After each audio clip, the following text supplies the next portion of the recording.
What's up mga kaibigan? Ayan, at kung makikita nyo dyan ay kagigising ko lang. At syempre, bago ang lahat, uminom po muna tayo ng mainit na kape sa umaga. At pagkatapos natin magkape ay magliligpit naman tayo ng mga gamit sa ating kwarto.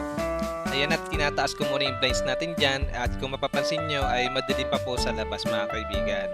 At syempre, magwawalis din po tayo dito sa salas para matanggal po natin yung alikabok.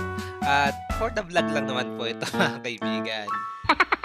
Ayan, at alas 6 na po ng umaga at maliwanag na, at yung asa ko dyan at sinasalubong na naman ako.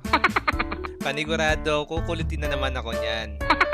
At tara, tayo mag-stretching muna para naman dumali yung dugo sa ating katawan. Ito namang aso ko, kala niya nagsasayaw tayo, hindi niya alam, nag-stretching tayo. Ayan na, talaga sinasabayan niya ako mga kaibigan. Ganyan lang din po talaga maglambing tong aso ko. At talaga namang sobrang harot pag ito nilalaro mo. Ayan, at si nanay palabas na din po dyan at pupunta po kami sa palengke para pumamalengke na ibang ulam namin ngayong araw. Ayan, at papunta na po kami niya sa palengke, naglalakad na po kami niya sa labas, at yung aso ko po pala dyan ay sumunod, nakalabas po sa gate. Kala niya siguro isasama namin siya hanggang palengke. Ayan, at nauna pa nga sa amin at tumapat po sa gate ng aming kapitbahay para umihi lang pala. Ayun, nandito na po kami sa Bayumbon, medyo malayo-layo na po yan, at tumapat ka na naman dyan para umihi na naman. Yari ka pag nahuli ka ng mga tao dyan. So bago ang lahat ay magsimba po muna tayo dahil nadaanan naman po natin yung simbahan. Magbabawas lang po tayo ng kasalanan, Lord, patawad. At kakatapos lang po namin magsimba dyan, at ito, namimili na po ng ulam si nanay. At ito nga po yung una niyang pinuntahan, ang tindahan po ng mga karne ng baboy. Ayan, at nakakita po dito si nanay ng melon. Pinisil-pisil niya po yan pero hindi po pala niya yan bibilin. At dito na po kami napunta sa bilihan ng saging.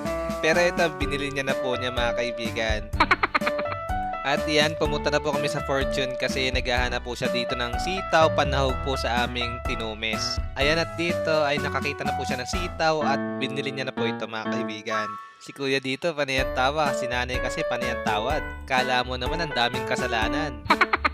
At syempre, bago tayo umuwi, ay bumili muna tayo ng mainit na sopas. Yan. At habang pauwi na po kami ay nakita po namin si Ate Karina at si Tita Corita po. At nabanggit na damaan po muna kami sa kanilang bahay. Ayan, at nandito na po kami sa kanilang bahay, at yung aso po nila na si Coco ay todo salubong po sa amin. Ayan, at nagpapahimas nga sa akin dyan si Coco. At pauwi na po kami niyan ay may nadaanan po kaming nagtitinda po ng hot pandesal.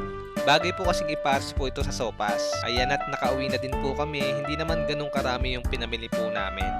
Tara at mag-almusal muna tayo. So yun lang. And once again, this is Red.